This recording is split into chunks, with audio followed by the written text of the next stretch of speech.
ਨੂੰ ਅਸੀਂ ਰੱਖਾਂਗੇ ਕਿ ਸਾਡੀ ਜ਼ਿੰਦਗੀ ਦੇ ਵਿੱਚ ਬਾਈਬਲ ਨੂੰ ਪੜ੍ਹਨਾ ਕਿਉਂ ਜ਼ਰੂਰੀ ਹੈ ਤੇ ਬਾਈਬਲ ਨੂੰ ਕਿਸ ਤਰ੍ਹਾਂ ਪੜ੍ਹਨਾ ਹੈ।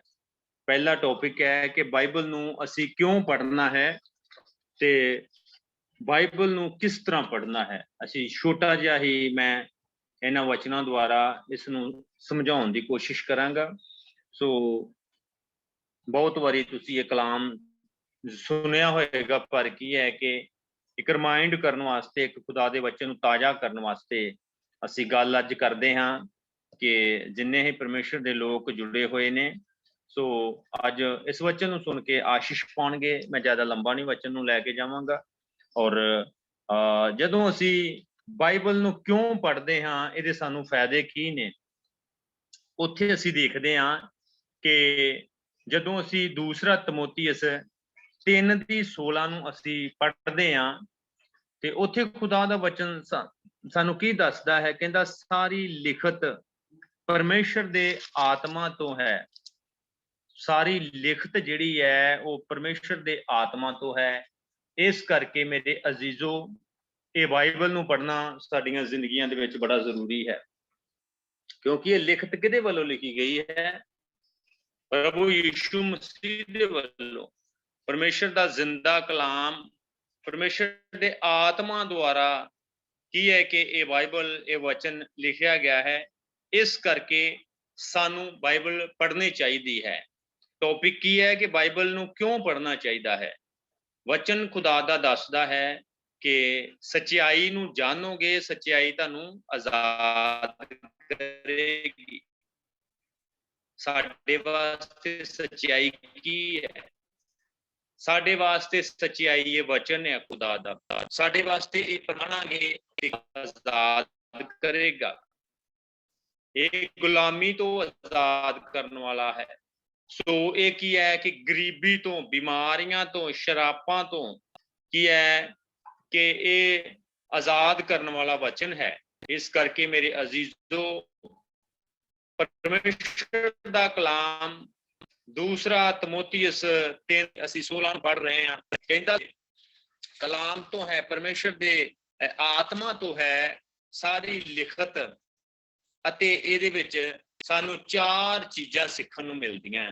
ਜਦੋਂ ਅਸੀਂ ਇੱਕ ਛੋਟੀ ਜਿਹੀ ਇਹ ਵਚਨ ਹੈ, ਛੋਟਾ ਜਿਹਾ ਆਇਤ ਵਰਸ ਹੈ, ਉਹਦੇ ਵਿੱਚ ਸਾਨੂੰ 4 ਚੀਜ਼ਾਂ ਸਿੱਖਣ ਨੂੰ ਮਿਲਦੀਆਂ। ਕਿਹੜੀਆਂ ਕਿਹੜੀਆਂ ਪੜ੍ਹਦੇ ਹਾਂ? ਸਿੱਖਿਆ, ਨੰਬਰ 1 ਸਿੱਖਿਆ, ਨੰਬਰ 2 ਤਾੜਨਾ, ਔਰ ਨੰਬਰ 3 ਸੁਧਾਰਨਾ, ਅਤੇ ਨੰਬਰ 4 ਧਰਮ ਦੇ ਗੁਣ ਗਿੜਗਿੜਾਉਣ ਲਈ ਇਹ ਗੁਣਕਾਰ। ਸੋ ਮੇਰੇ ਅਜ਼ੀਜ਼ੋ, ਪ੍ਰਭੂ ਦੇ ਲੋਕੋ, ਇਸ ਕਰਕੇ ਵਚਨ ਦਾ ਪੜ੍ਹਨਾ ਸਾਨੂੰ ਬੜਾ ਜ਼ਰੂਰੀ ਜੇ। ਪ੍ਰਭੂ ਦੇ ਲੋਕੋ, ਨਿਰਾ ਮਸੀਹਤ ਜ਼ਿੰਦਗੀ ਵਿੱਚ ਕੱਲਾ ਇੱਕੋ ਨਹੀਂ ਹੈ ਕਿ ਅਸੀਂ ਬਸ ਭਜਨ ਗਾ ਲਏ, ਅਸੀਂ ਵਚਨ ਨੂੰ ਸੁਣ ਲਿਆ, ਦੁਆ ਨਹੀਂ ਕੀਤੀ, ਪ੍ਰਾਰਥਨਾ ਨਹੀਂ ਕੀਤੀ, ਵਚਨ ਨੂੰ ਪੜ੍ਹਿਆ ਨਹੀਂ ਹੈ, ਵਚਨ ਨੂੰ ਸਮਝਿਆ ਨਹੀਂ ਹੈ, ਸੋ ਵਚਨ ਦੇ ਉੱਪਰ ਚੱਲੇ ਨਹੀਂ ਹੈ। ਇਸ ਕਰਕੇ ਪਰਮੇਸ਼ਰ ਦੇ ਲੋਕੋ, ਇਹ ਸਾਨੂੰ ਇੱਕ ਆਇਤ ਦੇ ਵਿੱਚ ਸਾਨੂੰ 4 ਚੀਜ਼ਾਂ ਸਿੱਖਣ ਨੂੰ ਮਿਲਦੀਆਂ ਹੈ। ਕੀ ਹੈ ਕਿ ਪਹਿਲੀ ਸਿੱਖਿਆ, ਦੂਜੇ ਨੰਬਰ ਤੇ ਤਾੜਨਾ। ਸਿੱਖਿਆ ਜਿਹੜੀ ਹੈ ਉਹ ਸਭ ਤੋਂ ਮਹੱਤਵਪੂਰਨ ਹੈ।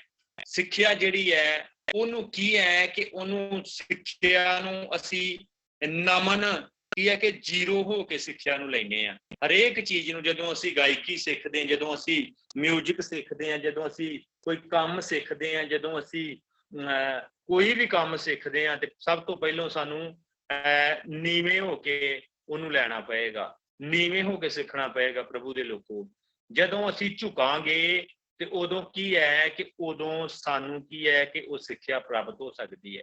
ਇਸ ਕਰਕੇ ਪਰਮੇਸ਼ਰ ਦੇ ਲੋਕੋ, ਪ੍ਰਭੂ ਦੇ ਅਜ਼ੀਜ਼ੋ, ਕੀ ਹੈ ਕਿ ਸਾਨੂੰ ਸਭ ਤੋਂ ਪਹਿਲਾਂ ਸਿੱਖਿਆ ਲੈਣੀ ਬੜੀ ਜ਼ਰੂਰੀ ਹੈ। ਖੁਦਾ ਦੇ ਵਚਨ ਨੂੰ ਸਿੱਖਣ ਦੀ ਬੜੀ ਜ਼ਰੂਰਤ ਹੈ ਪ੍ਰਭੂ ਦੇ ਲੋਕੋ, ਕਿਉਂਕਿ ਉਹ ਸਮਾਂ ਹੁਣ ਕਿਹੜਾ ਆ। ਸੋ ਇੱਕ ਭਜਨ ਹੈ, ਕਹਿੰਦਾ ਸਮਾਂ ਨਹੀਂ ਜੇ ਕੱਲਾ ਹੁਣ ਵਚਨ ਸੁਣਾਉਣ ਦਾ, ਆ ਗਿਆ ਜੇ ਸਮਾਂ ਹੁਣ ਚੱਲ ਕੇ ਵਿਖਾਉਣ ਦਾ। ਸੇਵਾ ਦੇ ਮੈਦਾਨ ਵਿੱਚ ਕਹਿੰਦਾ ਜੇ ਕਿਸੇ ਦਿਨ ਮੈਂ ਵਾਪਸ ਨਾ ਆਇਆ, ਸੋ ਜੰਗ ਜਾਰੀ ਰੱਖਿਓ। ਉਹਦੇ ਵਿੱਚ ਕੀ ਹੈ ਕਿ ਬੜੀ ਸੋਹਣੀ ਇਹ ਗੱਲ ਦੱਸੀ ਗਈ ਹੈ। ਕਹਿੰਦਾ ਮੈਂ ਥੋੜਾ ਗੁਣਗੁਣਾ ਕੇ ਦੱਸਦਾ ਹਾਂ। समानी जे कला हुण बचन सुनाउण दा आ गया जे समा हुण चल के विखाउण दा अपने आ बच्चेआं नूं मुड़ आण के जे गल ना लाया जंग जारी रखियो। इस करके समा नहीं जे कहंदा हुण कल्ला वचन ही सुनाउण दा, वचन नूं सिੱਖਣ ਦੀ ਲੋੜ है प्रभु दे लोको, वचन नूं समझण ਦੀ बड़ी लोड़ है परमेश्वर दे लोको। की है कि कहंदा मसीहत जीवन विच प्रार्थना बाणी दा होना बड़ा जरूरी है। एक सानू आयत दे विच ही की लभन दिया है, कहंदा सिੱਖਿਆ बड़ी जरूरी है। ताड़ना किहड़ी है? ताड़ना है कि जदों किसी नूं असीं समझाउंदे आ अपना समझ के जी जदों असीं किसी नूं दसदे आ उदों की है कि वो ताड़ना हुंदी है। ताड़ना एक कौड़ी हुंदी है, बिटर हुंदी है, पर की है कि ਉਹਦੇ बड़े फायदे हुंदे आ। ਕਹਿੰਦੇ ਸਿਆਣਿਆਂ ਦੀ ਕਈ ਗੱਲ ਤੇ ਔਲਿਆਂ ਦਾ ਕਹਿੰਦੇ ਚਾਰ ਦਾ ਬਾਅਦ ਦੇ ਵਿੱਚ ਸਵਾਦ ਆਉਂਦਾ ਹੈ। ਇਸ ਕਰਕੇ ਪ੍ਰਭੂ ਦੇ ਲੋਕੋ ਇਹ ਤਾੜਨਾ ਜਿਹੜੀ ਹੈ ਜਦੋਂ ਇਨਸਾਨ ਦੇਖੀ ਹੈ ਕਿ ਬੱਚੇ ਹੁੰਦੇ ਆ ਸੋ ਕੀ ਹੈ ਕਿ ਉਹਦਾ ਜਵਾਨ ਬੇਟਾ ਹੋ ਜਾਂਦਾ ਹੈ ਸੋ ਪਿਤਾ ਜਿਹੜਾ ਆ ਪੁੱਤਰ ਨੂੰ ਸਮਝਾਉਂਦਾ ਹੈ ਕਿ ਬੇਟਾ ਤੂੰ ਏਦਾਂ ਨਹੀਂ ਐ ਰਸਤੇ ਤੇ ਨਹੀਂ ਚੱਲਣਾ, ਐ ਰਸਤੇ ਤੇ ਨਹੀਂ ਚੱਲਣਾ, ਤੂੰ ਇਹਦੇ ਨਾਲ ਨਹੀਂ ਫਿਰਨਾ। ਉਹ ਜਵਾਨ ਜਿਹੜਾ ਬੱਚਾ ਹੁੰਦਾ ਹੈ ਉਹਨੂੰ ਬੜੀਆਂ ਕੌੜੀਆਂ ਗੱਲਾਂ ਲੱਗਦੀਆਂ ਹੈ, ਪਰ ਉਹ ਬਾਪ ਦੀ ਜਿਹੜੀ ਤਾੜਨਾ ਹੁੰਦੀ ਹੈ, ਤਾੜਨਾ ਜਿਹੜੀ ਹੈ ਉਹਦੇ ਜੀਵਨ ਨੂੰ ਸੁਧਾਰਨ ਵਾਲੀ ਹੁੰਦੀ ਹੈ। ਕੀ ਹੈ ਕਿ ਉਹ ਹੀ ਉਹਦੇ ਵਾਸਤੇ ਇੱਕ ਜ਼ਿੰਦਗੀ ਦਾ ਲਾਈਫ ਦਾ ਟਰਨਿੰਗ ਪੁਆਇੰਟ ਦੀ ਵਾਲੀ ਇਹ ਜਿਹੜਾ ਗੱਲ ਹੁੰਦੀ ਹੈ ਸੋ ਸਮਝਣ ਦੀ ਕੋਸ਼ਿਸ਼ ਹੁੰਦੀ ਹੈ। ਤੇ ਪਰ ਕੀ ਹੈ ਕਿ ਜਵਾਨੀ ਦੇ ਵਿੱਚ ਬੱਚਿਆਂ ਨੂੰ ਔਖਾ ਲੱਗਦਾ ਆ ਪਿਓ ਦਾ ਮਾਂ ਦਾ ਕਹਿਣਾ, ਪਰ ਕੀ ਹੈ ਕਿ ਉਹਦੇ ਵਿੱਚ ਟਵਿਸਟ ਹੁੰਦਾ, ਉਹਦੇ ਵਿੱਚ ਸਵਾਦ ਹੁੰਦਾ, ਉਹਦੇ ਵਿੱਚ ਰਸ ਹੁੰਦਾ ਇੱਕ। ਇਸ ਕਰਕੇ ਤਾੜਨਾ ਜਿਹੜੀ ਹੈ ਉਹਨੂੰ ਸਾਨੂੰ ਵਚਨ ਤੋਂ ਮਿਲਦੀ ਹੈ। ਵਚਨ 'ਚ ਲਿਖਿਆ ਕਹਿੰਦਾ ਕਿ ਤੁਸੀਂ ਕੀ ਹੈ ਕਿ ਛਿੜੀ ਦੇ ਨਾਲ ਸੋਟੀ ਦੇ ਨਾਲ ਕਹਿੰਦੇ ਬੱਚੇ ਨੂੰ ਡਾਂਟੋ, ਉਹ ਕਹਿੰਦੇ ਮਰ ਨਹੀਂ ਚੱਲਿਆ। ਇਸ ਕਰਕੇ ਕੀ ਹੈ ਕਿ ਸਾਨੂੰ ਤਾੜਨਾ ਜਦੋਂ ਬਾਣੀ ਚੋਂ ਮਿਲਦੀ ਹੈ ਫਿਰ ਅਸੀਂ ਹੋਰ ਆਪਣੇ ਗਾਂ ਪੀੜ੍ਹੀ ਦਰ ਪੀੜ੍ਹੀ ਅਸੀਂ ਬੱਚਿਆਂ ਨੂੰ ਅਸੀਂ ਤਾੜਨਾ ਦੇ ਸਕਦੇ ਹਾਂ ਤਾਂ ਕਿ ਉਹਨਾਂ ਦਾ ਫਿਊਚਰ ਬੈਸਟ ਹੋ ਸਕਦਾ ਹੈ। ਔਰ ਅੱਗੇ ਕੀ ਹੈ ਕਿ ਸੁਧਾਰਨ ਦਾ ਮਤਲਬ ਕੀ ਹੈ ਕਿ ਇਨਸਾਨ ਗਲਤ ਜਗ੍ਹਾ ਤੇ ਜਾ ਰਿਹਾ ਹੈ ਤੇ ਅਸੀਂ ਉਸਨੂੰ ਮੋਟੀਵੇਟ ਕਰ ਸਕਦੇ ਹਾਂ ਵਚਨ ਦੇ ਦੁਆਰਾ, ਕਿਉਂਕਿ ਹੁਣ ਸਮਾਂ ਜਿਹੜਾ ਆ ਉਹ ਹੁਣ ਸਮਾਂ ਹੀ ਇਹੋ ਹੈ ਕਿ ਅਸੀਂ ਸਾਨੂੰ ਸੁਧਰਨ ਦੀ ਬੜੀ ਲੋੜ ਹੈ ਪ੍ਰਭੂ ਦੇ ਲੋਕੋ। ਅੱਗੇ ਕੀ ਹੈ, ਅੱਗੇ ਕੀ ਕਹਿੰਦਾ ਧਰਮ ਦੇ ਗਿੜਗੜਾਉਣ ਦੇ ਲਈ ਕਹਿੰਦਾ ਗੁਣਕਾਰ ਜੇ। ਬੋਲੋ ਹਾਲੇਲੂਇਆ। ਵਚਨ ਖੁਦਾ ਦਾ ਦੱਸਦਾ ਹੈ ਕਹਿੰਦਾ ਇਹ ਬੜਾ ਫਾਇਦੇਮੰਦ ਜੇ ਇਹ ਗਿੜਗੜਾਉਣ। ਵੇਖੋ ਗਿੜਗੜਾਉਣਾ ਕਿਹਨੂੰ ਕਹਿੰਦੇ ਆ? ਰੋਣਾ ਪਰਮੇਸ਼ਰ ਦੇ ਅੱਗੇ। ਤੋ ਕਹਿੰਦਾ ਗਿੜਗੜਾਉਣ ਦੇ ਲਈ ਕਹਿੰਦਾ ਬੜਾ ਗੁਣਕਾਰ ਜੇ। ਕਹਿੰਦਾ ਰੋਣ ਵਾਸਤੇ ਇਹ ਵਚਨ ਇੰਨਾ ਹੈ ਕਿ ਜਦੋਂ ਅਸੀਂ ਆਪਣੇ ਅੰਦਰ ਲੈਨੇ ਆ ਪੱਥਰ ਦਿਲ ਜਿਹੜੇ ਆ ਉਹ ਕੀ ਹੈ ਕਿ ਪਿਘਲ ਜਾਂਦੇ ਆ, ਪੱਥਰ ਦਿਲ ਜਿਹੜੇ ਆ ਉਹ ਕੋਮਲ ਹੋ ਜਾਂਦੇ ਆ, ਕਠੋਰ ਦਿਲ ਜਿਹੜੇ ਆ ਉਹ ਕੀ ਹੈ ਕਿ ਨਰਮ ਹੋ ਜਾਂਦੇ ਆ ਸੋ ਬਾਣੀ ਦੇ ਅਨੁਸਾਰ। ਇਸ ਕਰਕੇ ਪ੍ਰਭੂ ਦੇ ਲੋਕੋ ਕੀ ਹੈ ਕਿ ਇੱਕ ਗੁਣਕਾਰ ਆ ਸਾਡੇ ਵਾਸਤੇ। ਅੱਗੇ 17 ਦੇ ਵਿੱਚ ਲਿਖਿਆ ਹੈ ਕਹਿੰਦਾ ਕਿ ਪਰਮੇਸ਼ਰ ਦਾ ਬੰਦਾ ਕਾਬਲ ਅਤੇ ਹਰੇਕ ਭਲੇ ਕੰਮ ਲਈ ਤਿਆਰ ਕੀਤਾ ਹੋਇਆ ਹੋਵੇ। ਵੇਖੋ ਪ੍ਰਭੂ ਦੇ ਲੋਕੋ ਵਚਨ ਨੂੰ ਸਿੱਖਿਆ ਹੋਣਾ ਚਾਹੀਦਾ ਹੈ। ਜਦੋਂ ਬਾਈਬਲਾਂ ਕਾਲਜਾਂ ਦੇ ਵਿੱਚ ਜਾਇਆ ਜਾਂਦਾ ਹੈ ਉਹ ਜਵਾਨ ਜਾਂਦੇ ਆ ਵਿਗੜੇ ਹੋਏ ਬਾਈਬਲਾਂ ਕਾਲਜਾਂ ਦੇ ਵਿੱਚ ਜਾਂਦੇ ਆ, ਉੱਥੇ ਜਾ ਕੇ ਕੀ ਹੈ ਕਿ ਉਹਨਾਂ ਨੂੰ ਮਨੀਟਰ ਦੀ ਆਗਿਆਕਾਰੀ ਕਰਨੀ ਪੈਂਦੀ ਹੈ ਤੇ ਕੀ ਹੈ ਕਿ ਪਹਿਲਾਂ ਬੜਾ ਔਖਾ ਲੱਗਦਾ ਉਹਨਾਂ ਨੂੰ ਤੇ ਕੀ ਹੈ ਕਿ ਉਹਨਾਂ ਨੂੰ ਪ੍ਰਿੰਸੀਪਲ ਦੀਆਂ ਗੱਲਾਂ ਔਖੀਆਂ ਲੱਗਦੀਆਂ।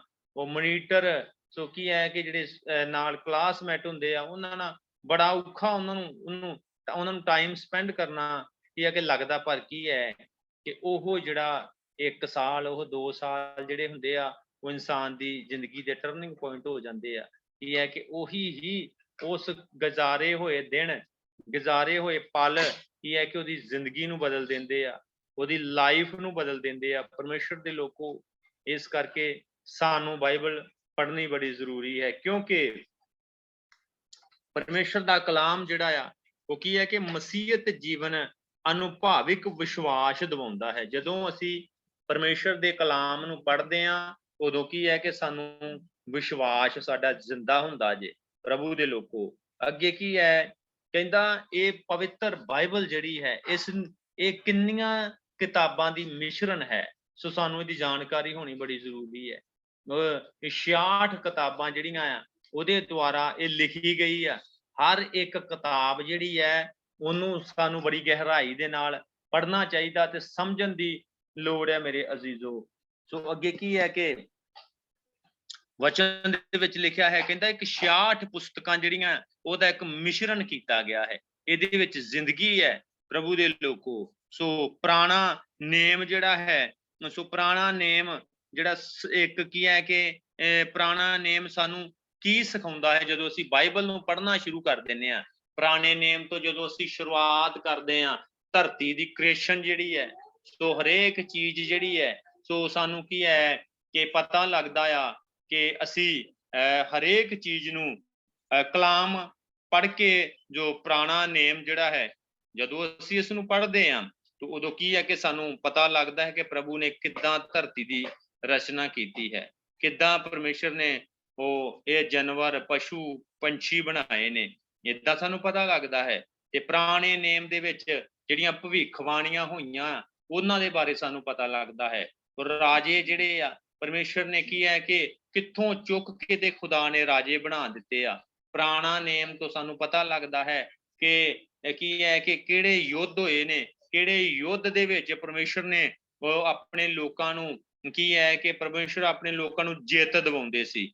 ਮੇਰੇ ਅਜ਼ੀਜ਼ੋ ਪੁਰਾਣਾ ਨੇਮ ਜਿਹੜਾ ਹੈ ਉਹਦੀਆਂ 39 ਕਿਤਾਬਾਂ 39 ਕਿਤਾਬਾਂ ਨੇ ਤੇ ਉਸ ਤੋਂ ਸਾਨੂੰ ਇਹ ਪਤਾ ਲੱਗਦਾ ਹੈ ਕਿ ਪੁਰਾਣੇ ਨੇਮ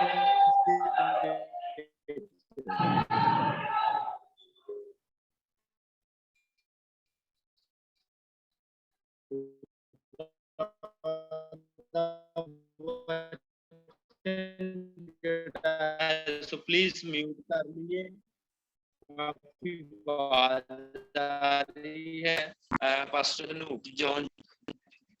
सो इस करके परमेश्वर ਦੇ ਨੂੰ ਪੜ੍ਹਦੇ ਹਾਂ, ਵਚਨ ਨੂੰ ਸਿੱਖਦੇ ਹਾਂ। ਪਰਮੇਸ਼ਰ ਸਾਨੂੰ ਬਲਦਾ ਵਚਨ ਕੀਤਾ ਬਾਈਬਲ ਦੇ ਦੁਆਰਾ ਪਰਮੇਸ਼ਰ ਹੈ, ਕਿਉਂਕਿ ਬਾਈਬਲ ਪੜ੍ਹਨ ਦੇ ਨਾਲ ਅਸੀਂ ਪਰਮੇਸ਼ਰ ਨੂੰ ਜਾਣ ਸਕਦੇ ਹਾਂ। ਜਿੰਨਾ ਚਿਰ ਅਸੀਂ ਬਾਈਬਲ ਨਹੀਂ ਪੜ੍ਹ ਰਹੇ, ਜਿੰਨਾ ਚਿਰ ਕੀ ਹੈ ਕਿ ਅਸੀਂ ਇਸ ਨੂੰ ਲੈ ਨਹੀਂ ਰਹੇ ਆਪਣੀ ਜ਼ਿੰਦਗੀ ਦੇ ਵਿੱਚ, ਵਚਨ ਨੂੰ ਨਹੀਂ ਲੈ ਰਹੇ, ਵਚਨ ਦੇ ਦੁਆਰਾ ਅਸੀਂ ਚੱਲ ਨਹੀਂ ਰਹੇ, ਓਨੀ ਦੇਰ ਮੇਰੇ ਅਜ਼ੀਜ਼ੋ ਸਾਡਾ ਜੀਵਨ ਜਿਹੜਾ ਡਰਾਏ ਹੈ, ਸਾਡਾ ਸੁੱਕਾ ਸੁੱਕਾ ਜੀਵਨ ਆ, तो शांति नहीं है।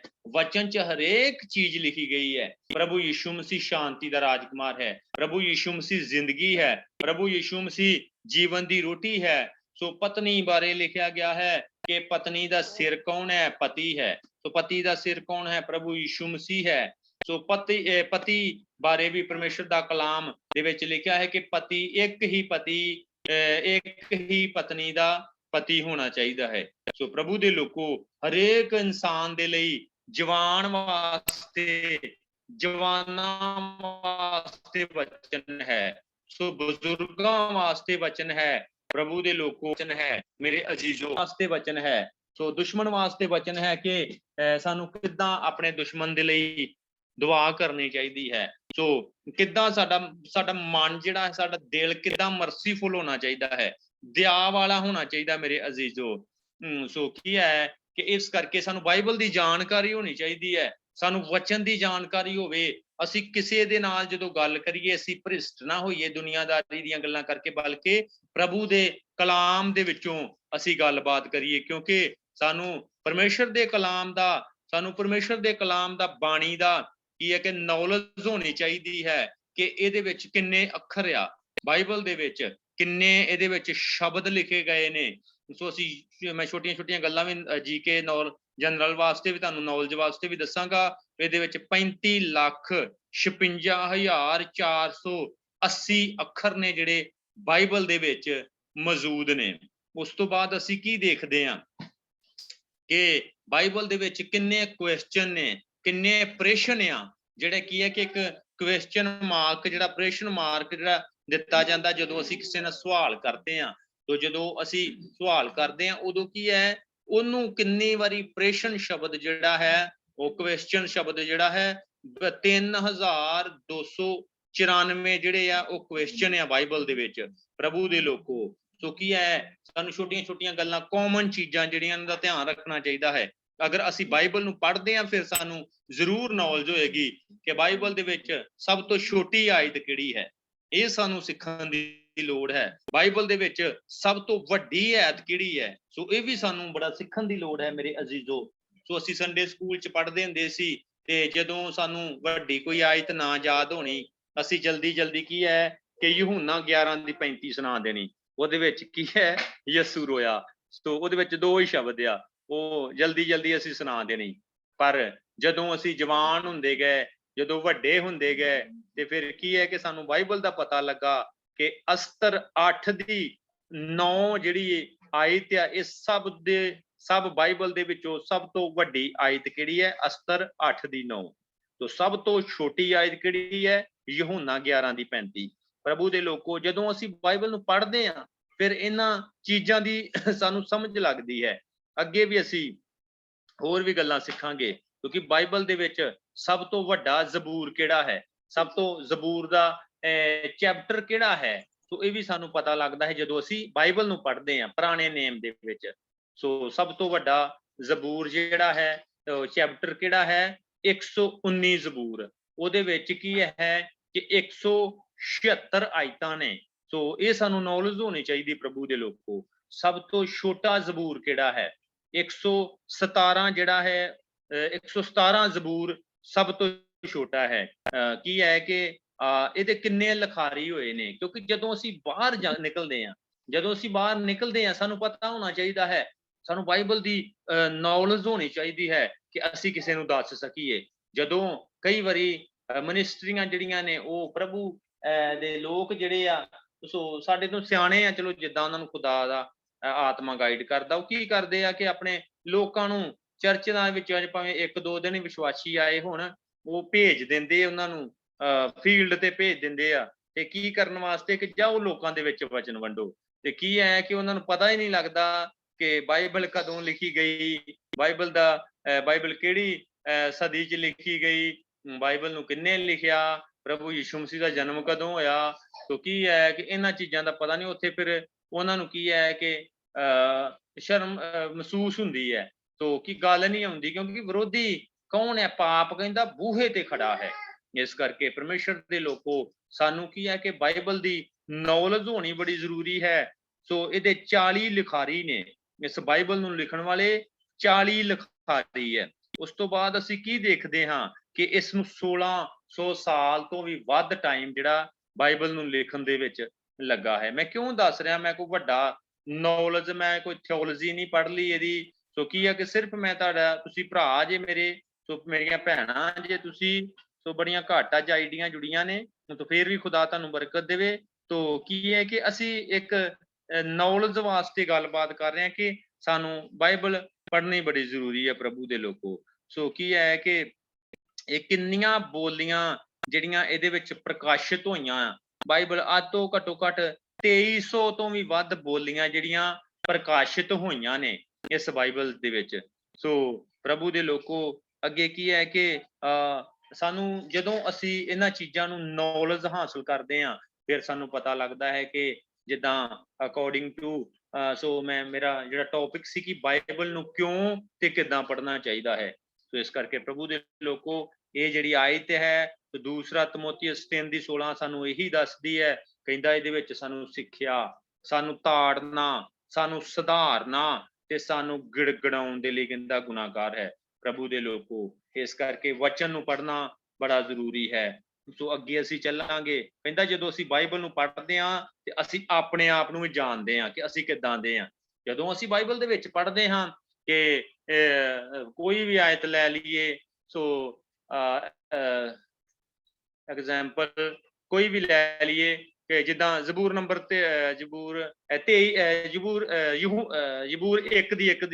ਲੈ ਲਈਏ ਕਹਿੰਦਾ ਧੰਨ ਹੈ ਉਹ ਮਨੁੱਖ ਜਿਹੜਾ ਕਹਿੰਦਾ ਦੁਸ਼ਟਾਂ ਦੀ ਮੱਤ ਉੱਤੇ ਨਹੀਂ ਚੱਲਦਾ ਨਾ ਕਹਿੰਦਾ ਪਾਪੀਆਂ ਦੇ ਰਾਹ ਦੇ ਵਿੱਚ ਖੜਾ ਰਹਿੰਦਾ ਨਾ ਮਖੌਲੀਆਂ ਦੀ ਝੁੰਡੀ ਵਿੱਚ ਬਹਿੰਦਾ ਹੈ। ਵੇਖੋ 3 ਚੀਜ਼ਾਂ ਇੱਕ ਛੋਟੀ ਜਿਹੀ ਆਈ ਤੇ ਉਹਦੇ ਵਿੱਚ 3 ਚੀਜ਼ਾਂ ਦੱਸੀਆਂ ਗਈਆਂ। ਕਹਿੰਦਾ ਧੰਨ ਜੋ ਬੰਦਾ ਕਹਿੰਦਾ ਨਾ ਜਿਹੜਾ ਨਾ ਮਨੁੱਖਾਂ ਦੀ ਕਹਿੰਦਾ ਧੰਨ ਹੈ ਉਹ ਮਨੁੱਖ ਜਿਹੜਾ ਦੁਸ਼ਟਾਂ ਦੀ ਮੱਤ ਉੱਤੇ ਨਹੀਂ ਜੇ ਚੱਲਦਾ। ਚੱਲਣਾ ਮੀਨਸ ਕਿ ਵੀ ਕਿਸੇ ਕੋ ਗੱਲ ਸੁਣ ਕੇ ਸੋ ਕਈ ਲੋਕ ਕੀ ਹੁੰਦੇ ਕਿ ਬਈ ਲਾਈ ਲੱਗ ਹੁੰਦੇ ਆ ਸੋ ਸੁਣ ਲੈਣਾ ਤੇ ਉਸੇ ਚੀਜ਼ ਨੂੰ ਫੋਲੋ ਕਰਨਾ ਉਹਦੇ ਉੱਤੇ ਚੱਲਣਾ ਕੀ ਹੈ ਕਿ ਕਹਿੰਦਾ ਉਹ ਬੰਦਾ ਧੰਨ ਆ ਜਿਹੜਾ ਦੁਸ਼ਟਾਂ ਦੀ ਮੱਤ ਉੱਤੇ ਨਹੀਂ ਜੇ ਚੱਲਦਾ ਨਾ ਪਾਪੀਆਂ ਦੇ ਰਾਹ ਦੇ ਵਿੱਚ ਖੜਾ ਰਹਿੰਦਾ ਤੇ ਨਾ ਹੀ ਮਖੌਲੀਆਂ ਦੀ ਜੁੰਡੀ ਵਿੱਚ ਬਹਿੰਦਾ ਵੇਖੋ ਚੱਲਣਾ ਖੜਾ ਹੋਣਾ ਤੇ ਬਹਿਣਾ ਇਹ ਸਾਨੂੰ ਕਦੋਂ ਸਾਡਾ ਬਦਲੇਗਾ ਜਦੋਂ ਅਸੀਂ ਬਾਈਬਲ ਨੂੰ ਪੜ੍ਹਨਾ ਸਟਾਰਟ ਕਰਾਂਗੇ ਕਈ ਲੋਕੀ ਕਹਿ ਦਿੰਦੇ ਮੈਂ ਇੰਨੇ ਚਿਰ ਤੋਂ ਮਸੀਹ ਆ ਮੈਂ ਇੰਨੇ ਚਿਰ ਤੋਂ ਮੇਰੇ ਪਿਓ ਦਾਦੇ ਕਹਿੰਦਾ ਕੀ ਹੈ ਕਿ ਸਹੀ ਹੀ ਤੇ ਬਾਈਬਲ ਦੀ ਕੋਈ ਆਇਤ ਪੁੱਛ ਲਈਏ ਤੇ ਪਤਾ ਹੀ ਨਹੀਂ ਪੁੱਛ ਲਈਏ ਕਿ ਕਿਹੜੀ ਆਇਤ ਆ ਬਾਈਬਲ ਦੀ ਜੀ ਕਿਹਦੇ ਵਿੱਚ ਪ੍ਰਭੂ ਨੇ ਆਪਣੇ ਕਿਹੜੀ ਆਇਤ ਜਿਹੜੀ ਬੜੀ ਫੇਮਸ ਆ ਜੀ ਸੋ ਪਰਮੇਸ਼ਰ ਨੇ ਜਾਨ ਦਿੱਤੀ ਸੋ ਖੁਦਾ ਨੇ ਇਕਲੌਤਾ ਬੇਟਾ ਦੇ ਦਿੱਤਾ ਕੋਈ ਮਾੜਾ ਜਿਹਾ ਹੈਡਿੰਗ ਉਹਨਾਂ ਟੌਪਿਕ ਦੇ ਦਈਏ ਪਤਾ ਹੀ ਨਹੀਂ ਉਹਨਾਂ ਨੂੰ ਲੱਗਦਾ ਵੀ ਕਿੰਨੇ ਦੀ ਕਿੰਨੀ ਆ ਪਰ ਪ੍ਰਭੂ ਦੇ ਲੋਕੋ ਇਹਦੀ ਸਟੱਡੀ ਕਰਨੀ ਪੈਣੀ ਆ ਇਹ ਸਮੁੰਦਰ ਆ ਇਹ ਜੀਵਨ ਆ ਇਹ ਜੀਵਨ ਦੀ ਰੋਟੀ ਆ ਜੀਵਨ ਦਾ ਜਲ ਆ ਕਹਿੰਦਾ ਇਹੋ ਹੀ ਚਾਨਣ ਆ ਪਰਮੇਸ਼ਰ ਦੇ ਲੋਕੋ 3 ਆਇਤਾਂ ਮੈਂ ਪੜ੍ਹਾਵਾਂਗਾ ਇੱਕ ਪਹਿਲੀ ਪੜ੍ਹਾਈ ਹੈ ਦੂਸਰਾ ਤਮੋਥੀਅਸ 3 ਦੀ 16-17 ਉਸ ਤੋਂ ਬਾਅਦ ਅਸੀਂ ਹੋਰ ਆਇਤਾਂ ਨੂੰ ਪੜਾਂਗੇ ਪਰ ਜਦੋਂ ਅਸੀਂ ਬਾਈਬਲ ਨੂੰ ਪੜ੍ਹਦੇ ਹਾਂ ਤੇ ਸਮਝੋ ਅਸੀਂ ਆਪਣੇ ਆਪ ਨੂੰ ਵੀ ਜਾਣ ਸਕਦੇ ਹਾਂ ਕਿ ਮੇਰੇ ਵਿੱਚ ਕਿਹੜੀਆਂ ਕਮੀਆਂ ਆ ਮੇਰੇ ਵਿੱਚ ਕਿਹੜੀਆਂ ਕਮੀਆਂ ਕਿ ਮੈਂ ਕਿੱਦਾਂ ਦਾ ਜੀਵਨ ਹੈ ਤੇ ਬਾਈਬਲ ਪੜ੍ਹ ਕੇ ਜਦੋਂ ਪੜਾਂਗਾ ਜਦੋਂ ਮੈਂ ਪੜ੍ਹ ਲੈਣਾ ਆ ਜਦੋਂ ਮੈਂ ਸਿੱਖਦਾ ਉਹਨੂੰ ਤੇ ਉਦੋਂ ਮੇਰਾ ਜੀਵਨ ਕਿੱਦਾਂ ਦਾ ਤਬਦੀਲ ਹੋਏਗਾ ਜੀ ਕਹਿੰਦਾ ਬਾਈਬਲ ਦੇ ਦੁਆਰਾ ਆਪਣੇ ਆਪ के बारे में जान सकता है कहता बाइबल दे द्वारा असी अपने आप को जान सकते हैं सो की है कि मनुष्य अपने को देखने वाला कहता की है कि जो बाइबल नूं असी पढ़ते बाइबल एक आईना आ आईने की तरह आ जदों असी बाइबल नूं पढ़ते हैं बाइबल दे जदों असी एक शीशा हुंदा है शीशा सिर्फ साडा मूँह असी देख सकते उपरले अंग देख सकते उपरला शरीर देख सकते पर की है कि आत्मा नहीं असी देख सकते अंदरों पर जो बाइबल पढ़ते हैं बाइबल साडे वास्ते एक आईना है किहदे वास्ते अंदरों साडे वास्ते आईना सानू साडे अंदर वीक पॉइंट साडे लभणगे कि यार मेरे अंदर वाकई आ पाप है सो मैनू इदां ही मैं तो यार कदी सोचिया ही नहीं गल भी ये भी हैगी सी क्योंकि मैं पहलों दस दिता वे पति वास्ते पत्नी वास्ते गवांढी वास्ते जवाना वास्ते माँ प्यो वास्ते सो की है कि चोरां वास्ते खूनियां वास्ते जनाकारां वास्ते सो विचार करने वालियां वास्ते हर एक चीज वास्ते हर एक बंदे वास्ते हर एक शै वास्ते बाइबल दस दी जे कोई भी ऐसी चीज नहीं जिहदे बारे बाइबल नहीं बयान कर रही इस करके प्रभु दे लोगों ये आईना आ ये एक शीशा आ जिन्हों असी पढ़ते हैं ते साडा जीवन जिहड़ा अंदरों सानूं कमियां दिखदियां है सो प्रभु दे लोगों उस तो बाद जदों असी बाइबल नूं पढ़ते हैं फिर सानू ये भी पता लगता कि इस सृष्टि किन्ने कीती है इस धरती की सृष्टि किन्ने कीती आ इसनूं बनाया किन्ने आ ये किद्दां रचिया गया है वो किद्दां बनाया गया है तो ये सानू पता लगता है पहली वर्सस जिहड़ी है पहली आयत कहंदा उत्पत्ति 1 दी एकाद विच परमेश्वर ने कहंदा आकाश ते धरती नूं उत्पत कर दिता सो परमेश्वर दे लोगों अगे असीं पढ़दे हां कि जदों खुदा दे वचन दे विच असीं सिੱਖਦੇ ਆਂ ਕਹਿੰਦਾ सो सब तो पहलों पुराने नेम नूं पढ़न दे नालों कहंदा जिहड़ा नवां नेम आ वो पढ़िया जाना बड़ा जरूरी जे प्रभु दे लोगों क्योंकि जिहड़ा हुण कुछ धरती ते हो रहा है ਉਹਦੇ ਵਿੱਚ ਸਾਨੂੰ ਪੁਰਾਣੇ ਨੇਮ ਦੇ ਵਿੱਚ ਬੜਾ ਕੁਛ ਸਾਨੂੰ ਨਵੇਂ ਨੇਮ ਦੇ ਵਿੱਚ ਬੜਾ ਕੁਛ ਲੱਭਣ ਦਿਆ ਕਿਉਂਕਿ ਮੱਤੀ ਮਰਕਸ ਲੂਕਾ यूहन्ना ਦੇ ਵਿੱਚ ਜਦੋਂ ਅਸੀਂ ਪੜ੍ਹਦੇ ਹਾਂ ਪ੍ਰਭੂ ਯਿਸੂ ਮਸੀਹ ਦਾ ਜਨਮ ਸੋ ਉਹਨਾਂ ਦੇ ਕੰਮ ਉਹਨਾਂ ਦੀ ਸੇਵਕਾਈ ਸੋ ਉਹ ਚੇਲਿਆਂ ਦੇ ਨਾਲ ਗੱਲਾਂ ਬਾਤਾਂ ਕਰਦੇ ਨੇ ਉਹਨਾਂ ਨੂੰ ਦੱਸਦੇ ਨੇ ਆਮਨ ਦੇ ਆਉਣ ਦੇ ਨਿਸ਼ਾਨ ਮਸੀਹ ਦੇ ਆਉਣ ਦੇ ਬਾਰੇ ਨਿਸ਼ਾਨ ਦੱਸਦੇ ਨੇ ਸੋ ਉਸ ਤੋਂ ਬਾਅਦ ਕੀ ਜਦੋਂ ਅਸੀਂ ਰਸੂਲਾਂ ਵੱਲ ਚਲ ਜਾਂਦੇ ਹਾਂ 6ਵੀਂ किताब ਦੇ ਵਿੱਚ ਜਾਂਦੇ ਆ ਮੱਤੀ ਮਰਕਸ ਲੂਕਾ यूहन्ना ਰਸੂਲਾਂ ਦੇ ਕਿਤਾਬ ਵਿੱਚ ਜਾਂਦੇ ਉਦੋਂ ਸਾਨੂੰ ਪਵਿੱਤਰ ਆਤਮਾ ਬਾਰੇ ਪਤਾ ਲੱਗਦਾ ਹੈ ਕਿ ਕਹਿੰਦਾ ਉਹ ਰਸੂਲਾਂ ਦੇ ਕਿਤਾਬ 2 ਦੀ 1 ਦੇ ਵਿੱਚ ਲਿਖਿਆ ਹੈ ਕਹਿੰਦਾ ਜਾਂ ਪੈਂਤੇਕੋਸਤ ਦਾ ਦਿਨ ਆਇਆ ਕਹਿੰਦਾ ਉਹ ਸਭ ਇੱਕੇ ਥਾਂ ਇਕੱਠੇ ਸਨ ਸੋ ਪ੍ਰਭੂ ਦੇ ਲੋਕੋ ਸਾਨੂੰ ਨਵਾਂ ਨੇਮ ਪੜ੍ਹਨ ਦੀ ਬੜੀ ਜ਼ਰੂਰਤ ਹੈ ਸਾਨੂੰ ਪ੍ਰਕਾਸ਼ਿਤ ਵਾਕਿਆ ਪੜ੍ਹਨ ਦੀ ਬੜੀ ਲੋੜ ਹੈ ਪ੍ਰਭੂ ਦੇ ਲੋਕੋ ਸੋ ਅੱਗੇ ਕੀ ਬਿਆਨ ਕਰਦਾ ਹੈ ਸੋ यूहन्ना 1 ਦੀ 1 ਸੋ ਜਦੋਂ ਅਸੀਂ ਪੜ੍ਹਦੇ ਉਹਦੇ ਵਿੱਚ ਕੀ ਲਿਖਿਆ ਹੈ ਕਹਿੰਦਾ ਆਦ ਵਿੱਚ ਸ਼ਬਦ ਸੀ ਸ਼ਬਦ ਪਰਮੇਸ਼ਰ ਦੇ ਸੰਗ ਸੀ ਤੇ ਸ਼ਬਦ ਹੀ ਪਰਮੇਸ਼ਰ ਸੀ ਪ੍ਰਭੂ ਦੇ ਲੋਕੋ ਜਦੋਂ ਅਸੀਂ ਨਵੇਂ ਨੇਮ ਨੂੰ ਜਦੋਂ ਅਸੀਂ ਕਲਾਮ ਨੂੰ ਪੜ੍ਹਦੇ ਹਾਂ ਉਦੋਂ ਪਤਾ ਲੱਗਦਾ ਕਹਿੰਦਾ ਆਦ ਦੇ ਵਿੱਚ ਸ਼ਬਦ ਸੀ ਅਤੇ ਸ਼ਬਦ ਪਰਮੇਸ਼ਰ ਦੇ ਸੰਗ ਸੀ ਅਤੇ ਇਹੋ ਹੀ ਸ਼ਬਦ ਕਹਿੰਦਾ ਪਰਮੇਸ਼ਰ ਸੀ। ਪ੍ਰਭੂ ਦੇ ਲੋਕੋ ਜਦੋਂ ਬਾਈਬਲ ਨੂੰ ਪੜ੍ਹਦੇ ਕਹਿੰਦਾ ਪਹਿਲਾਂ ਕੁਝ ਵੀ ਨਹੀਂ ਸੀ, ਸਿਰਫ ਕੀ ਹੀ ਪਰਮੇਸ਼ਰ ਦਾ ਸ਼ਬਦ। ਤੇ ਸ਼ਬਦ ਕੀ ਹੋਇਆ ਕਹਿੰਦਾ ਸ਼ਬਦ ਹੀ ਪਰਮੇਸ਼ਰ ਸੀ, ਤੇ ਉਹ ਕਹਿੰਦਾ ਸ਼ਬਦ ਹੀ ਪਰਮੇਸ਼ਰ ਦੇ ਨਾਲ ਸੀ। ਦੇਖੋ ਕਿੰਨੀ ਇੱਕ ਛੋਟੀ ਜੀ ਗੱਲ ਹੈ, ਪਰ ਉਹਦੇ ਵਿੱਚ ਹੀ ਸਭ ਕੁਝ ਕੀ ਹੈ ਕਿ ਉਹਨਾਂ ਮਲਟੀ ਕਰ ਦਿੱਤਾ ਹੈ। ਸਭ ਕੁਝ ਹੀ ਸਾਨੂੰ ਉਹਦੇ ਵਿੱਚ ਹੀ ਪਤਾ ਲੱਗ ਗਿਆ ਕਿ ਵੇਖੋ ਦੋ ਕੁ ਲਾਈਨਾਂ, ਛੋਟੀ ਜਿਹੀ ਇੱਕ ਲਾਈਨ ਹੈ, ਉਹਦੇ ਵਿੱਚ ਹੀ ਸਾਨੂੰ ਪਤਾ ਲੱਗ ਗਿਆ ਵੀ ਆਦ ਤੋਂ ਸ਼ੁਰੂ ਤੋਂ ਹੀ ਕਹਿੰਦਾ ਪਰਮੇਸ਼ਰ ਆ। ਕਹਿੰਦਾ ਉਹਦਾ ਆਤਮਾ ਜਿਹੜਾ ਹੈ ਉਤਪਤੀ 1 ਦੀ 1 ਕਹਿੰਦਾ ਪਰਮੇਸ਼ਰ ਦਾ ਆਤਮਾ ਪਾਣੀਆਂ ਦੇ ਉੱਤੇ ਸਿਉਂਦਾ ਹੁੰਦਾ ਸੀ। ਵੇਖੋ ਪਵਿੱਤਰ ਆਤਮਾ ਦੇ ਬਾਰੇ ਜਦੋਂ ਅਸੀਂ ਦੇਖਦੇ, ਪਾਣੀਆਂ ਦੇ ਉੱਤੇ ਆਤਮਾ ਕਹਿੰਦੇ ਸਿਉਂਦਾ ਸੀ। ਉਹ ਆਤਮਾ ਨਵੇਂ ਨੇਮ ਦੇ ਵਿੱਚ ਪ੍ਰਭੂ ਯਿਸੂ ਮਸੀਹ ਜਦੋਂ ਬਪਤਿਸਮਾ ਲੈਂਦੇ ਆ ਯਹੂਨਾ ਦੇ ਕੋਲੋਂ ਯਰਦਨ ਨਦੀ ਦੇ ਵਿੱਚ, ਉਹ ਪਵਿੱਤਰ ਆਤਮਾ ਉਤਰਦਾ ਹੈ ਉਹਨਾਂ ਦੇ ਮੋਢੇ ਤੇ। ਕੀ ਹੈ ਕਿ ਉਹ ਹੀ ਮੁੜ ਕੇ ਰਸੂਲਾਂ ਦੇ ਕਰਤਾਬ 2 ਦੀ 1 ਦੇ ਵਿੱਚ ਕਹਿੰਦਾ, ਉਹ ਕਹਿੰਦਾ ਜਾਂ ਪੈਂਤੇਕੁਸਤ ਦਾ ਦਿਨ ਆਇਆ, ਸਭ ਇੱਕ ਥਾਂ ਇਕੱਠੇ ਸਨ। ਕਹਿੰਦੇ ਵੀ ਉਹ ਕੀ ਹੈ ਕਿ ਐਸੀ ਹਨੇਰੀ ਅੱਗ ਆਈ, ਕਹਿੰਦੇ ਉਹ ਵੱਖਰੀਆਂ ਵੱਖਰੀਆਂ ਜੀਬਾਂ ਬਣ ਕੇ ਦਿਖਾਈ ਦਿੱਤਾ। ਲੋਕ ਕਹਿਣ ਲੱਗੇ ਇਹਨਾਂ ਨੇ ਸ਼ਰਾਬ ਪੀਤੀ ਹੋਈ ਆ। ਪ੍ਰਭੂ ਦੇ ਲੋਕੋ ਜਿਹੜਾ ਧਰਮੀ ਇਨਸਾਨ ਆ ਉਹ ਕਿਸੇ ਨੂੰ ਚੰਗਾ ਨਹੀਂ ਲੱਗਦਾ। ਉਹ ਕੀ ਹੈ ਕਿ ਸਿੱਧਾ ਤੁਰਿਆ ਜਾਂਦਾ, ਸਿੱਧੇ ਉਹਦੇ ਰਾਹ ਹੁੰਦੇ, ਪਰ ਉਹ ਦੂਜੇ ਦੁਸ਼ਟ ਬੰਦੇ ਨੂੰ ਚੰਗਾ ਨਹੀਂ ਲੱਗੇਗਾ। ਤੇ ਜਿਹੜੇ ਅੱਜ ਕੱਲ ਦੇ ਸਮੇਂ ਦੇ ਵਿੱਚ ਜਿਹੜਾ ਕੀ ਕਹਿੰਦੇ ਆ, ਜਿਹੜਾ ਦੋਗਲਾ ਬੰਦਾ ਹੋਵੇ ਨਾ, ਜਿਹੜਾ ਦੁਸ਼ਟ ਇਨਸਾਨ ਹੋਵੇ, ਉਹ ਦੂਜਿਆਂ ਨੂੰ ਬੜਾ ਚੰਗਾ ਲੱਗਦਾ ਹੈ। ਉਹ ਬੜਾ ਉਹਨੂੰ ਲੋਕੀ ਪਸੰਦ ਕਰਦੇ ਵੀ ਇਹ ਬੜਾ ਚੰਗਾ ਬੰਦਾ ਹੀ। ਪਰ ਕੀ ਹੈ ਕਿ ਉਹਨੇ ਪਤਾ ਨਹੀਂ ਕਿੰਨੇ ਘਰ ਉਜਾੜੇ ਹੁੰਦੇ ਆ ਤੇ ਕਿੰਨੇ ਉਹ ਹੋਰ ਵੀ ਉਜਾੜਨ ਦੀ ਤਿਆਰੀ 'ਚ ਹੁੰਦਾ ਆ। ਪਰ ਧਰਮੀ ਇਨਸਾਨ ਜਿਹੜਾ ਹੈ ਉਹ ਵਚਨ ਦੇ ਅਨੁਸਾਰ ਚੱਲਦਾ ਹੈ। ਪ੍ਰਭੂ ਦੇ ਲੋਕੋ ਅੱਗੇ ਕੀ ਹੈ ਸੋ ਕਹਿੰਦਾ ਜਦੋਂ ਅਸੀਂ ਜ਼ਬੂਰ 119 ਦੀ 105 ਐਤ ਨੂੰ ਪੜ੍ਹਦੇ ਹਾਂ, ਉਹਦੇ ਵਿੱਚ ਵੀ ਇਹੋ ਲਿਖਿਆ, ਕਹਿੰਦਾ ਤੇਰਾ ਵਚਨ ਜਿਹੜਾ ਮੇਰੇ ਪਾਮ ਕੇ लिए दीपक है और मेरे मार्ग के लिए ਕਹਿੰਦਾ ਉਜਿਆਲਾ ਹੈ। ਪ੍ਰਭੂ ਦੇ ਲੋਕੋ ਕੀ ਹੈ, ਕਹਿੰਦਾ ਤੇਰਾ ਵਚਨ ਜਿਹੜਾ ਮੇਰੇ ਪੈਰਾਂ ਵਾਸਤੇ ਦੀਪਕ ਅਤੇ ਕਹਿੰਦਾ ਮੇਰੇ ਰਾਹ ਵਾਸਤੇ ਕੀ ਹੈ ਕਿ ਚਾਨਣ ਹੈ। ਪ੍ਰਭੂ ਦੇ ਲੋਕੋ ਇਹ ਸਾਨੂੰ ਚਾਨਣ ਦਿੰਦਾ ਹੈ, ਸਾਨੂੰ ਵਚਨ ਖੁਦਾ ਦਾ ਚਾਨਣ ਦਿੰਦਾ ਹੈ। ਸੋ ਜਿਹੜੇ ਮੈਟਰ ਤੋਂ ਮੈਂ ਵਚਨ ਕਰ ਰਿਹਾ ਹਾਂ ਇਹ ਗ੍ਰੇਸ ਇਨਕਾਊਂਟਰ ਹੈ। ਸੋ ਇਹ ਕੀ ਹੈ ਕਿ ਪਰਮੇਸ਼ਰ ਦੇ ਖਾਦਮਾਂ ਨੇ ਸਾਨੂੰ ਪਿਛਲੇ ਮਹੀਨੇ ਦਿੱਲੀ ਬੁਲਾਇਆ, ਜਿਸ ਕਾਲਜ ਵਿੱਚੋਂ ਅਸੀਂ ਪੜ੍ਹ ਕੇ ਆਏ ਸਾਂ। ਸੋ ਪਾਸਟਰ ਮਨਜੀਤ ਜੀ ਵੀ ਪੰਜਾਬ ਤੋਂ ਇਸ ID ਵਿੱਚ ਜੁੜੇ ਨੇ, ਉਹਨਾਂ ਨੂੰ ਮੈਂ ਲਿੰਕ ਸ਼ੇਅਰ ਕੀਤਾ ਸੀ। ਸੋ ਬਾਕੀ ਉਹਨਾਂ ਬਾਰੇ ਮੈਂ ਬਾਅਦ 'ਚ ਦੱਸਾਂਗਾ। ਇਹ ਸਾਡੇ ਤੋਂ ਸੀਨੀਅਰ ਸੀ, ਫਸਟ ਬੈਚ ਦੇ ਸੀ। ਸੋ ਮੈਂ ਸੈਕੰਡ ਬੈਚ ਸੀ। ਇਹ ਵੀ ਪਾਸਟਰ ਨੇ ਮੋਗੇ ਤੋਂ, ਇਹ ਖੁਦਾ ਦੀ ਖਿਦਮਤ ਕਰਦੇ ਨੇ, ਸੇਵਾ ਕਰ ਰਹੇ ਨੇ। ਬਾਕੀ ਇਹਨਾਂ ਬਾਰੇ ਮੈਂ ਬਾਅਦ 'ਚ ਦੱਸਾਂਗਾ। ਸੋ ਇਸ ਕਰਕੇ ਇਹ ਵੀ ਗਏ ਸੀ ਗ੍ਰੇਸ ਇਨਕਾਊਂਟਰ। ਜਦੋਂ ਕੀ ਹੈ ਕਹਿੰਦਾ ਅਸੀਂ ਗ੍ਰੇਸ ਇਨਕਾਊਂਟਰ ਦਾ ਮਤਲਬ ਕੀ ਹੈ, ਕਹਿੰਦਾ ਕਿ ਅਨੁਗ੍ਰਹਿ, ਪਰਮੇਸ਼ਰ ਦਾ ਅਨੁਗ੍ਰਹਿ ਮਿਲ ਜਾਣਾ, ਆਪਣੇ ਆਪ ਨੂੰ ਪਰਮੇਸ਼ਰ ਦੇ ਸਰੈਂਡਰ ਕਰ ਦੇਣਾ। ਸੋ ਇਸ ਕਰਕੇ ਪ੍ਰਭੂ ਦੇ ਲੋਕੋ ਸਾਨੂੰ ਖੁਦਾ ਦਾ ਵਚਨ ਏਦਾਂ ਪੜ੍ਹਨਾ ਚਾਹੀਦਾ ਹੈ।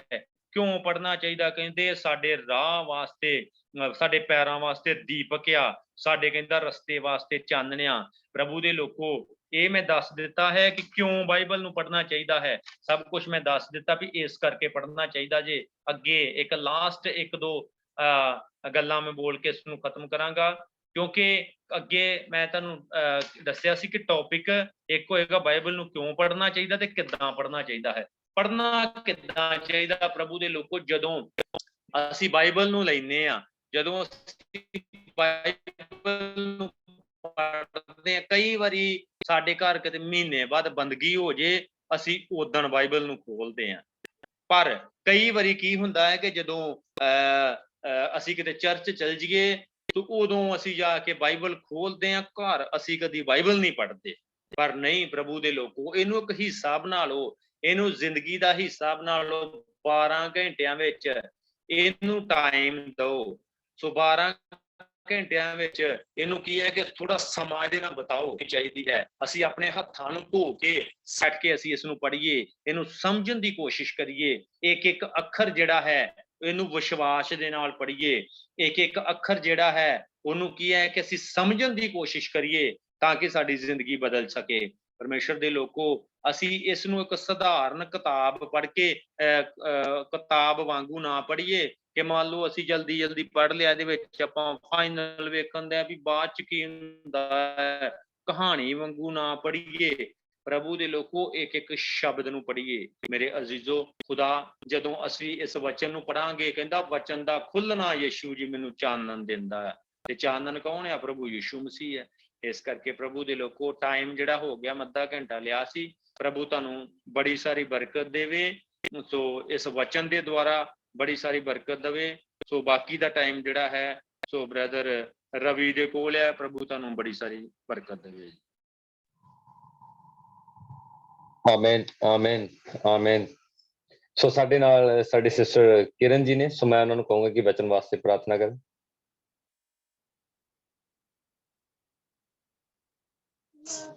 जी मेरी तरफ से आप सबको सलाम